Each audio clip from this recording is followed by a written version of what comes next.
What's going on, guys? DrumQuig podcast, episode 32. And this is a new one, guys. We've got a guest who's in an RV traveling to a gig in an amazing band called High Fade, the one and only Heath Campbell. How you doing, buddy? Hey, I'm good, man. How are you? Not too bad. Like I said, this is a first for the show. You guys are in the middle of a tour. So I'm just happy we were able to lock you Yeah, down. How's it going and how you feeling? it's been really good, man. I think the weather is destroying us all a little bit. It is insanely hot over here. But the tour's been great. The show's been awesome. The people we met along the way have been really good. It's been a good time so far. And we've still got just under a month left. So we're still ready to go. Man, and I know we were just talking about it before the start of the show. I know you're rolling through Tampa on, of all days, July 23rd, which is my birthday, at Crowbar. I wanted to know if Yes. you have ever played there, or is this going to be your first time? Because it is, it's a venue that unfortunately won't be around much longer. So it's kind of a staple for you guys to be in there and play. Yeah, I'm super looking forward to that show. I remember when we were in Miami for the show at the band show, we were all just like dying in the heat. You go inside and you stand in the aircon for 1 minute, and then you go outside 30 seconds and you're already dripping with sweat. It's insane. Yeah. Well, at least it is indoors and there'll be some air Yeah, conditioning. I only say that because that room's going to that's be good to hear. packed. So, man, it's really an honor to get to talk to you, just because like finding the band and kind of getting into it, going right into some of the stuff you guys like, nobody knows what to call your band, like what genre you fit into. So I kind of wanted to see what you guys thought, or if you don't want to be in a genre and you kind of just want to go across, five or six that you guys explore in every song. What genre would you guys actually classify your music in? Or do you kind of stick outside of that and just kind of live in those realms of the five or six different ones that you basically make up, when it comes to your music? Yeah, so I do think we would struggle to pick a genre to fall under. Like I'd say funk rock, funk metal is kind of the down the middle. But there's so much going on in all of the songs. Like everyone has some completely different influences, and then bringing that together is what makes the high fade sound. I mean, having only been a part of the band for a year, I'm only just starting to get my influence on the sound. But I don't know. I'd say maybe funk rock, funk metal is like a good description. But then there's so much other things going on. But yeah, I'd say But the yeah, best way to do it is just come to a show and find out for yourself. best advertisement ever. And I love that you brought up the fact that you've been with the band for a year. So, kind of talk about how you got into that role and, what it's been like since, because like you said, you're kind of finding your own sound as part of the band. So Yeah, it's been an absolute crazy year for me. I went from being a student and then got the phone call from High Fade, and I was like, cool, I'm there. Let's do this. It was a friend of mine, Sam, who put me in contact with the band. And then, a couple of weeks after that, we were on the road together doing festivals across Europe and stuff like that. And then I think I'd been in the band for 4 months and we came to the States, and I was just like, whoa, like this is proper touring now. Yeah, that's it's been crazy. really cool. There's been a good reception from the fans as well. They seem to be really digging the stuff we've written together, which is nice because, coming into such an established band, it's like, are people going to like what I'm doing? They're going to be cool. Like, yeah, it's hard to know until you do it, I suppose. For sure. And like you said, established band. I mean, the guys have been a band roughly 8 years and they've already had this much of an impact, especially with the touring in the UK and now coming to the US. Like, what have you seen like the biggest difference in the fan base versus back home versus here? Like, good, the bad, the ugly. I would say there's no real bad. The only bad thing you get is the occasional drunk guy who's had a little bit too much to drink. And he's not trying to be horrible, but he just doesn't realize he's overstepping some boundaries. So I'd say there's no bad things really. I'd say the main difference with touring over here is having the RV. Being able to just sleep in the same thing we're driving in is so handy. Like back home, we have a van, which we do for the UK and Europe. So most of the time we're crashing in hotels and you're like squished in this little van with all the merch and the gear in it. So yeah, I'd say America's cool for tour because I don't know, the RV is just really fun to be in. And there's a lot of pretty sights as well. Like right now we're literally driving through the mountains. I was struggling not to like take my attention away. Yeah, well, and we could definitely experience it now because it's like there's those moments where it's like, but yeah, I can, from what I gathered, like traveling in the RV much better than trying to squeeze everybody into the van for sure.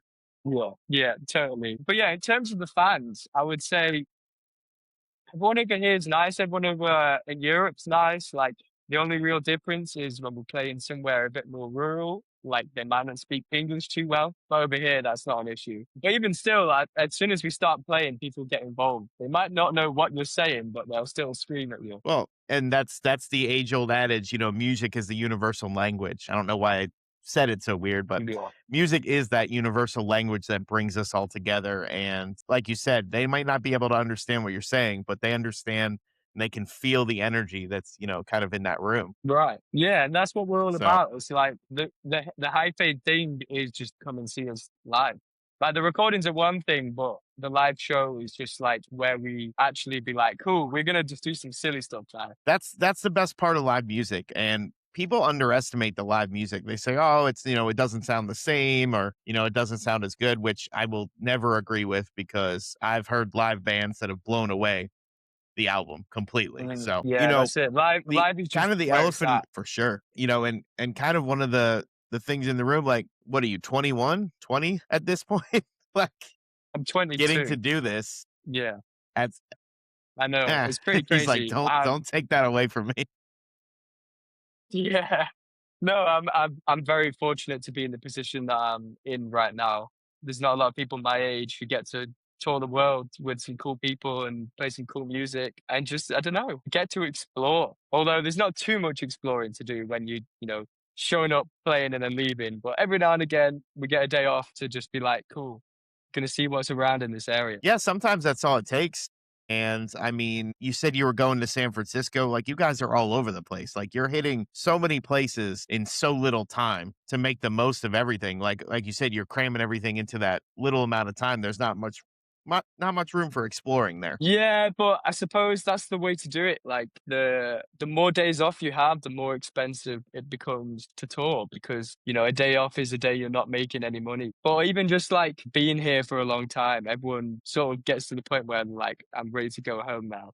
So it's finding that balance between like playing a million shows but also not taking too much time off. And I don't know, I find the time off also makes me like lose the rhythm almost. Like you get into the rhythm of playing, 5 or 6 shows in a row, and then you take a day off or two, and you're like, oh, I feel like I need to start again now. Yeah, I guess I never really thought of it that way of getting in that rhythm. Like, yeah, you need your rest, but at the same time, having that rhythm really helps you, stay focused and sharp. And, especially with the music you guys are playing, which, like you said, can be a little crazy and silly at times. Yeah, definitely crazy and silly most of the time. I love that.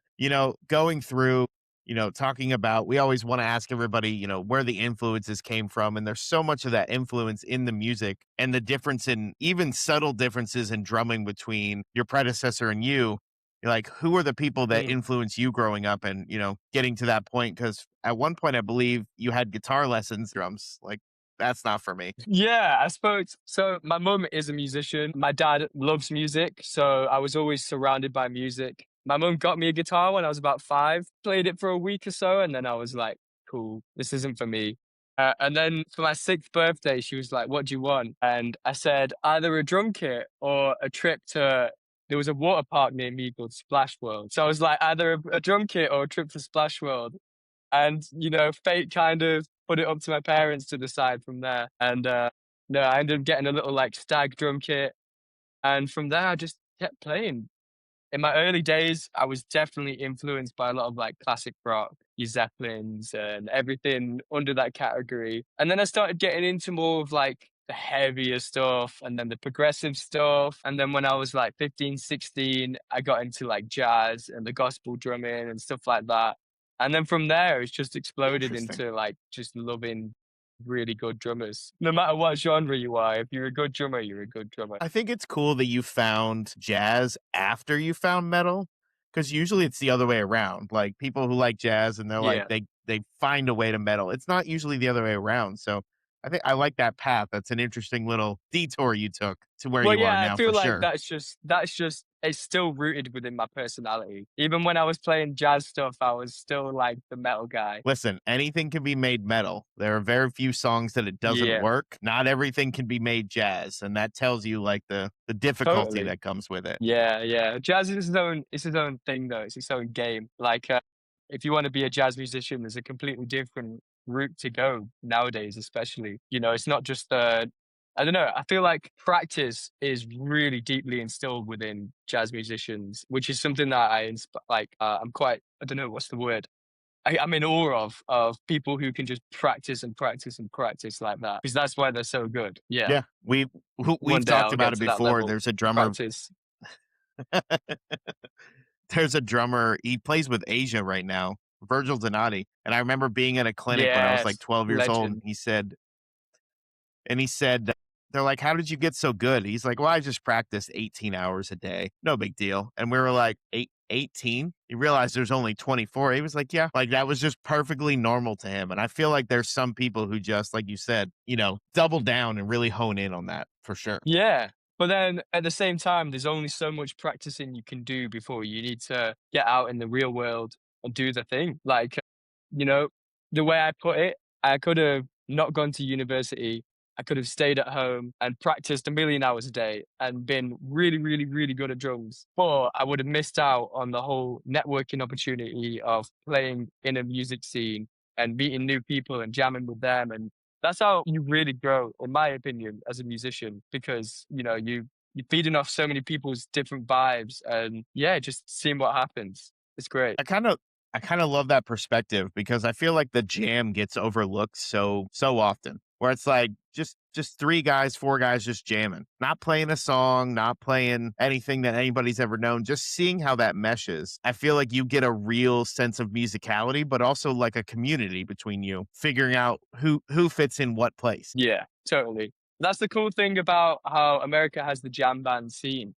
It's like there's a lot of that fully improvised stuff just happening in America, and we don't have that back home. Like I'd never heard of a jam band until I came over to the States.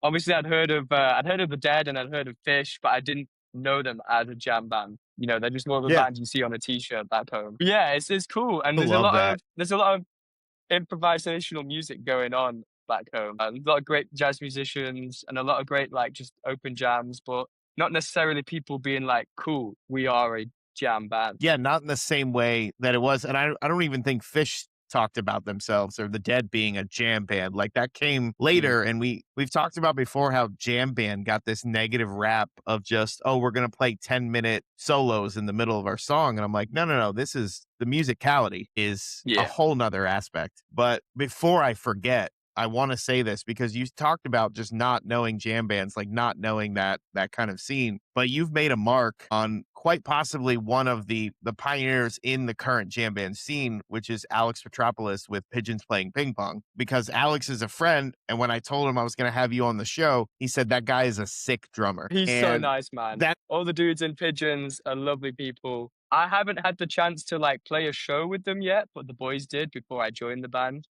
But having met them, it's like been really cool to hang out. And Gator, man, can't swear. What a say it, great drummer, say it, dude. say it. He's so good. Yeah, and it's cool. Like we sort of accidentally stumbled into the jam band scene by playing with a lot of jam bands in the same venues they play at as well. Like this tour, especially, we've had some really sick support acts. Like Natalie Brooke has been one of my favorites so far. Who else we had? With Scorch Waves, we had Midnight 30. No, they were last tour. We had Scorch Waves, we had Hot Like Mars. They were awesome. Atlas Radio, Canopy, Brass Camel, they were fucking cool as well. But yeah, I don't know, it's a cool That was scene and real, it's a man. very inclusive scene. Yeah, that was real. Well, it is, but it's a very inviting scene, and I thank Spotify because Spotify one day just said, "Hey, we think you'll like this band called Pigeons Playing Ping Pong," and I literally Nice. went down And this you rabbit did. hole, and I mean, I've seen it four times at this point. Like the poster up on the wall back here is a Pigeons poster, and then there's the Aristocrats, and then Nice. Primus, of course, and Lotus. The guys in Lotus, dude, that show was Awesome stuff. seeing Yeah. Pigeons and See Lotus some play really good together, musicians hour within and the a half jam band. sets. Yeah. No, that's it. I don't know how they do the hour and a half plus sets. Like, I finish an hour and a half set and I need a pee straight away. Just like I need to run off the stage, go to the toilet. But yeah, 3 hour plus shows is like That's a long time. I'd have to definitely run off stage at some point whilst Harry takes the solo. Well, I know that sometimes you provide the solos for everybody else to go do their thing. That's Yeah. becoming a funny thing. No, that is funny. Every now and again, Harry will give me the look of drum solo. And that's the worst for me because I'm like, no, now I have to do something like really cool, like off the bat. Like there's no there's no letting me just groove into the solo. I'm like, oh no, I need to just start now. But it is exciting. It keeps you on your toes a little bit because then don't know, that's where your most fresh ideas come from when you're just not thinking. Absolutely. But that has to like test your musicality in that moment because you're like you said, I don't get to groove into it. I don't get to make it a part of the song. You're just like play monkey play. Like Yeah. So it's like, cool. How many of the combinations I know can I just throw down right now? that's so cool. You know, But yeah, no, that's always it is fun. I funny do like doing a because live solo. yeah. Well, you better do one in July Yeah, because I say July, but in like, 2 weeks when you play. that's it. No I'll have to pressure. have words with the band. I'll have to have words with the guys. Be like, it's solo time in Tampa. I love that. You talk about playing these venues with these other jam bands, but it's like I saw the Aristocrats at Crowbar. I saw Marco Miniman playing, and like you see all these other acts up there, and this, I don't like to call it a tiny club, but it is a tiny club, and it's really a shame that it's being kind of closed after all this time. So Mhm. I don't think so many people understand the importance of a venue like this. So when it comes to those, big venues, small venues, like, is there one venue that you played so far that you've been like, my God, like we just played this or we're playing this? Like, has there been one that stood out for you? We played a show in Memphis at the Overton Park Shell, which is a huge band shell, and that was crazy. We just, as we were loading in, we walked to the stage and just seen like massive field in front of us. And you could fit like 9,000 people in there or something crazy like that. And we were like, whoa, this is big. But then at the same time, it's like that was a great show. But then we also have fun playing in a show to like 100 people in a tiny little box. Like each show has a different vibe to bring. I think playing at a big venue is cool, but for like an actual show vibe, the smaller venues are like way more fun. Definitely. Well, then you're going to have a blast at this one. So, Yeah. It's good when you see sweat dripping from the ceiling and the walls and everything. That's when you know it's a good show. well, yeah. And that means there's plenty of air conditioning. So you're not melting in, Miami because, yeah, you're melting in Miami. Yeah. Yeah, Miami was bad. I had to change outfits like 2 or 3 times just to, like, not be covered in sweat. Think about the guys that go up there and do it in a full outfit, Think of like Galactic Empire where they're in full Star Wars costumes and you're just like, well, you just lost about 20 pounds tonight. So, Yeah, I'm surprised these people don't have heat strokes or something, like, there's some serious costumage. well, some of them have some secret fans in there you don't know about, Yeah, that's the upgrade that you don't think of, your fans. But then when you get it, right? you're probably like, "Okay, I needed that." For sure. One thing that you said that stood out to me, being at university, like you left university, like what would have happened to you had you not got the call for the band? Like what was your path or where were you headed, do you think? And how has that What was the changed path now that to you're get touring the world? you Like, what was that, what if you sorry? Like, didn't what was join my the path band? to get there? Like, what if you It cut didn't off join again. the band? Like, what was your path? Yeah. If I didn't join the band, I was like a week away from working in a pizza kitchen for my friends. Yeah, it was pretty crazy. I was like broke as hell, and just needed some money. So I was like, cool, guess I'll start slinging some pizzas. And then yeah, I got the call from High Fade, and I was like, no more pizzas. You're like, I can't do the pizzas anymore. I've got to go on go on the road. Yeah, yeah. Sorry, man. I'm actually gonna have to tour the world instead. No, Was that a fun conversation to have, or was it just like, sorry, man, I can't help you out. I got this well, thing it to do. wasn't. I didn't necessarily have the job, but I didn't necessarily not have the Even job. better. Like, I was at the point where I was gonna go in for a trial shift and stuff, but then that never happened because I never needed it to happen. I love that part, man. I especially love that, and I want to take a huge shout out to the guys in the band for giving you the opportunity because you've passed with flying colors. I think is the best way to say it because everything you've brought so far and your energy and just everything you're bringing in your playing has in a way elevated the band. And it's not to say anything bad about, who was there before you, but you have elevated in a sense that I feel like you're just having a blast up there, like even more so every single show. Yeah, I would say with every single show, I gain more confidence as well with playing new songs. I mean, coming into this, I had that big discussion in my own head of like, right, cool. Am I gonna have to play the other guy's thing, or am I gonna have to like try and add my own spin? And I spoke to the boys about that, and they were like, "I don't want you to do someone else's thing. Like, keep the main bits, but add your own flair." Which it was a massive like sigh of relief for me because I don't know, I don't like copying other people's stuff. Like, I'm not going to be able to play it better than that person can because that's their thing. I have my own things that other people might not be able to play, or they might be able to play, but for me, it's like, my sound almost. But then also I'm still developing my own sound. Like I wouldn't really say I have my own sound right now. But in the next 10, 15 years, I hope that's something that I end up finding along the way. Getting there. I But I don't think it's gonna yeah, take that that's a long. difficult I don't thing.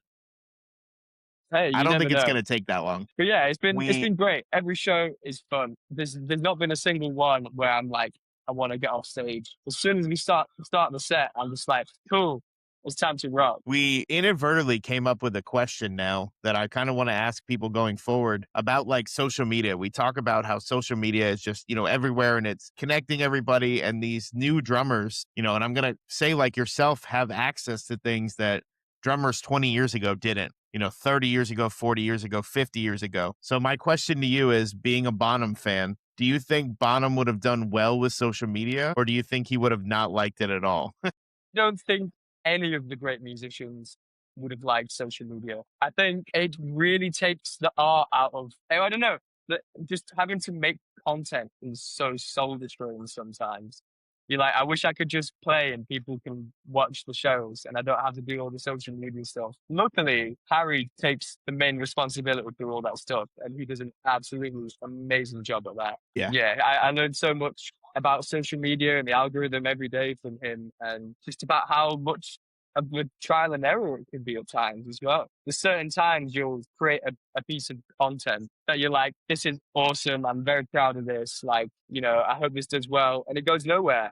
And then on the other side, there's little stupid clips that you make that go completely viral. And you're like, I wish people would see the actual stuff and not just the silly stuff. But I think that's the good thing about High Fade. We have a lot of videos that do well that you're actually quite proud of. We actually are happy that they're getting the recognition that they are. But it's still a game that you need to play every single day. There's no easy way to do social media other than just do it. Yeah, and also tell Harry he's doing a fantastic job because all I did was look you guys up once, and the next thing I know, it was flooded everywhere. Everywhere I looked, every other page, scroll up, and Yeah.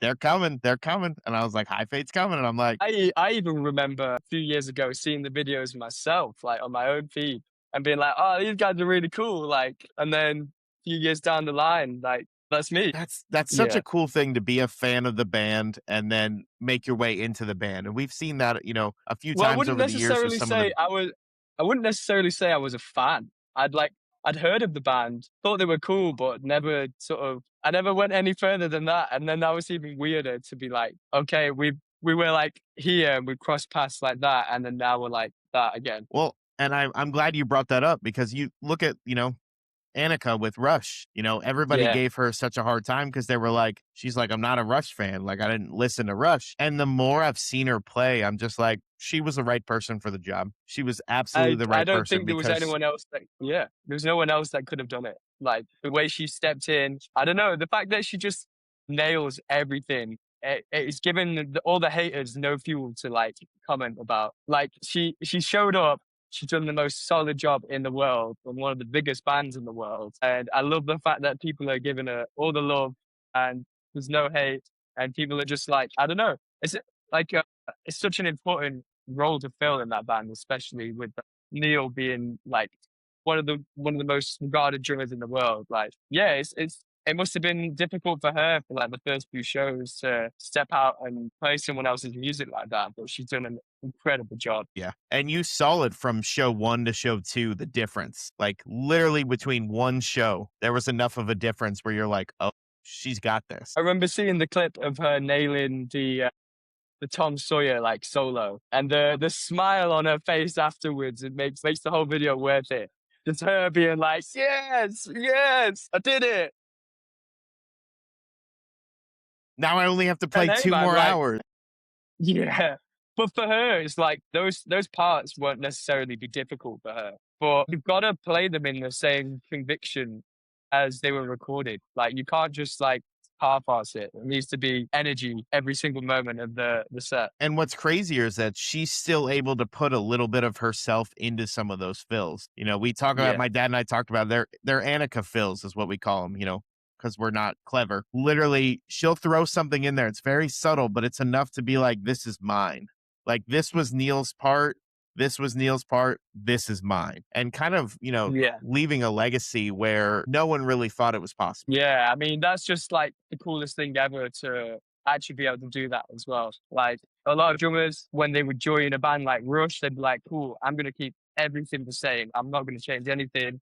I'm just going to do what they want. Whereas, you know, hearing their approach to it was so nice and refreshing because everybody knows Rush's drum parts. Like, even if you've listened to the song 2 or 3 times or you listen to the song 100 times, like, you know the drum parts.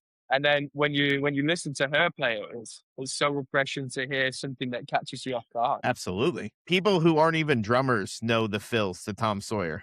I think she said that. And that's probably one of the most iconic things you could say. Yeah, for real. Your answer to that social media question, being 22 and the musicality that you have, it's a fresh perspective on kind of how music is nowadays and how current music kind of gets the bad rap or, you know, gets pushed aside as not being as good. But you've got some incredibly talented musicians coming up and people don't even know it. Yeah, man. Like as much as there's a lot of bad music out there nowadays, there's still a lot of really good music being made consistently. I think you just have to know it's supposed to be a bit polarizing. Yeah, absolutely. Now I feel like I've got to ask you, like, who's your guilty pleasure band?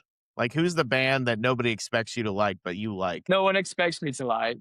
I don't know. I like a lot of stuff. That's a good guess. You know what? I don't mind a couple of Sabrina Carpenter songs because I really love Bill Murray, but that's not like a guilty pleasure. I'm like a proud Bill Murray fan. Who else? I just listen to a lot of obscure fusion and stuff like that. That's kind of my guilty pleasure, bro. Nintendo jazz stuff. All I heard was Nintendo jazz stuff, and that was good enough for me. Yeah, Nintendo jazz is great, man. Like, got Vara, Owain, Jack Gardner. I mean, they probably wouldn't call themselves Nintendo Jazz, but I would call them Nintendo Jazz. Suppose it's that like Japanese like jazz fusion inspired by Cassiopeia and the likes of that. But yeah, that's still really cool. Love it. Well, man, I appreciate you. I know we keep running into issues, but we made it through this episode. We weren't stopping, and the RV wasn't stopping either. So take a moment, man, Yeah, dude. and thank anybody that you want to, and talk about any upcoming shows.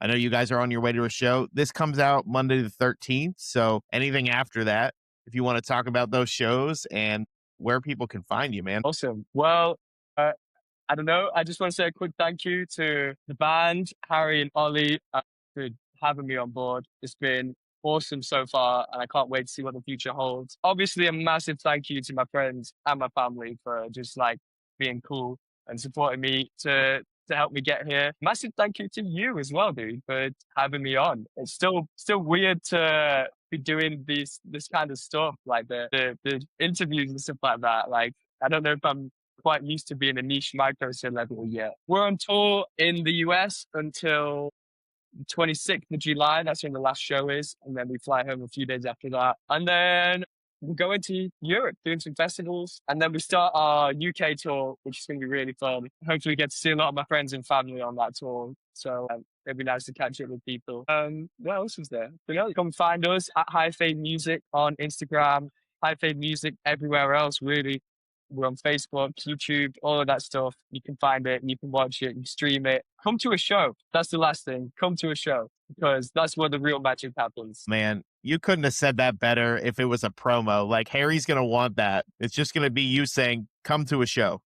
That's it. We Yeah, don't need to tell you that's it. anything That's all you else. need. It's like how Uncle Sam needs All right, you, man. High Fade needs you to come to the show. You tell Harry right now to make those shirts. Like, jump on that right Yes. now, man. Yeah. Well, I'll take a moment. Sorry, I thought it started raining outside there. I'll take a moment. Jerseys for drummers make this amazing jersey. Super excited. They're always comfortable, and Alex has one too. So, Joe, thanks for that. And hoping for a new jersey before September. Florida Drum Fest is coming up. It's going to be the first time I'm going to be out and about. So if anybody comes to Drum Fest and you want to come talk to me, we're going to do like little mini episodes. I'm announcing that for the first time now. So anybody hearing this is the first time. Stay tuned records, local record shop, amazing people. Once again, I'm going to say it every week. Anybody that bought stuff from them after they had the unit above them flood and damage a bunch of stuff, like super thankful to all of you. Well, on behalf of myself, the DrumQuig podcast, thanks so much for being here. Hey guys, if you enjoyed the show, please like, share, and subscribe to the DrumQuig podcast. Thank you so much.